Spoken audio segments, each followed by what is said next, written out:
Bugün 11 ayının 12 günü. Bugün bizni bizge qaytırgan, bizni bizge bildirgen, bizni dunyoga tunutgan bir gün. Bugün Sharq Turkiston Islom Cumhuriyeti 2 qitim qurilgan bir gün. Bugün Xitoylarning Sharq Turkistonni yutib olish ham xiyoli, manguga bekit bo'lgan jangovar ajdodlarimizning jihad ruhi, tiz pükmas irodasi o'zini namoyon qilgan, haqqoniy da'voyimizning mustahkam asosi yaratilgan bir kun.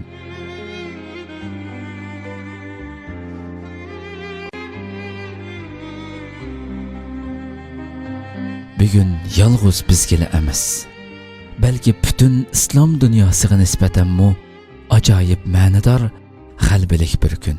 Chunki xilofat yiqilgandan keyin dunyoning atoqliq islom mutafakkirlari islomning davlat qarashini va siyosiy nazariyasini tunutishni yangidan boshlagan ashu mezgillarda Sobit Damollam rahimahulloh boshchiligidagi ulug' rahbarlarimiz 1933-yili, rahmatlik Ali Xon To'ram boshchiligidagi mujohidlarimiz 1944-yili dal mushu 11 ayning 12 kuni dunyo tarixida tunji qitim islom jumhuriyatini amaliy qurib chiqqan bir kun.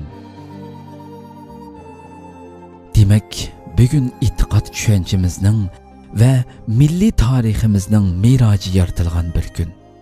Bugün dünya tarixidagi tunji islom jumhuriyati, ya'ni Sharq Turkiston Islom Cumhuriyeti 2 qitim qurilgan bir kun.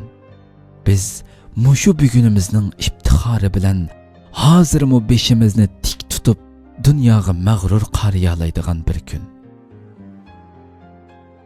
Ammo kunning chiqishini tong otqanlik deb biladigan kishilarimizga nisbatan bugunmi xuddi tunugungidekla oddiygina bir kun. Chunki bugungi bo'lgan qoyillik va iftixorlik tuyg'ularini, shundaqli qutlug'lash va hayajonlanish hissiyotlarini bayramlik kiyimlari bilan qo'shib, orqada qatlab qo'ygan, tunugungi kir kiyimlar bilan asnigan holda bugungi qadam qo'ygan undoq hissiz kishilar tong qarag'usidan iboratdir. Bugunning iftixori, bugunni qadrlagan va bugun bilan iftixorlanishni hem iftixorlantirishni bilganlarga mansubdir. Bugunni unutmagan va unutildirmaganlarga mansubdir. Bugun bizga nisbatan go'yo bir quyosh va ayni ko'k bayrog'imizdagi oy yulduzning o'zi. Bugun bo'lmagan bo'lsa, tunlar bitmas, zulmatlar yo'rimas, inqilob yo'limiz o'zimizga ro'shan bo'lmas edi. Shundoq bugunni tushuntirishga, bugunni anglatishga, bugunni so'zlab berishga so'zimiz yetmaydi. Tilimiz ojizlik qiladi. Garchi bugunni kuylash, bugunni yezish bizga nisbatan eng qutlug' ulug' ish bo'lsa-mu, lug'atlar olamida bugunni yezishga harf yetmaydi. Ko'zimizning qorisini qalam qilib, qalbimizning butun qonlarida bugunni yozsaqmi, yanada uning ma'nosi to'liq ifoda topmaydi. Chunki bugunning o'zida bir poyonsiz ma'no, milyonlagan shahid otalarimizning qalb qonlarida bitgan tantana. Afsus, tariximizdagi bu ulug' bugunimizni, bu ajoyib ilohiy rahmatni tezli qo'ldan ketkizib qo'ydik. Har 2 qitimqi mustaqillik bayramimizni uzungacha tantana qilolmadik. Hatto butun islom dunyosi uchunmi eng buyuk g'alaba bo'lgan ashu bugunni barpo qilguvchi Sobit Damollam rahimahulloh va rahmatlik Ali Xon To'ram qatorliq rahbarlarimizni tuzukkina qadrlaganmidik. Ularning shuncha yillardan beri ko'milib yotgan asarlarini, ilm, hikmat, nazariya durdonalarini, din va dunyo qarashlarini boshqa tillarga tarjima qilib dunyoga tunutish u yoqda tursin. Hatto o'zimizmi joyida tunib yetalmadik. As xotirlarimizda ashu buyuk qurg'uvchilar muxiralashdi va ashu ulug' bugunimiz muxiralashdi. Bugunimiz kimlargadir yo'lanchuk, takkiga aylanib qolgan bo'lsa, yana kimlarningdir xohlagan do'konda xarajat qiladigan yonchuqidagi naq parcha puliga aylandi. Mana amdilikda ya yig'lashni, ya kulishni bilmay, ashu bugunni xotirlamoqdamiz.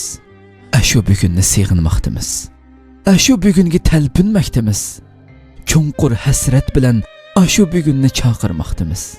Ammo milliy tariximizning miroji bo'lgan ulug' bugunimiz bo'lsa, bizga ichinib nola qilmoqda. Xuddi Turkiya shoiri aytgandek, bayroqni bayroq qilgan ustidagi qondur, tuproq agar jon berguchi bo'lsa vatandur, deginicha vijdonimizga xitob qilmoqda. Ashu bugunimizni qaytadan qaytirib ola olishimiz uchun bizni qon berishga, jon pido qilishga chaqirmoqda. Bugunimizni qaytadan qurib chiqishdan iborat ham diniy, ham milliy birdan bir mas'uliyatimiz ustida birlikka kelishga, nafratning qing'ir barmoqlarida ilonguch uchmaslikqa, jumladan bizni yangi boshdan biz bo'lishga chaqirmoqda.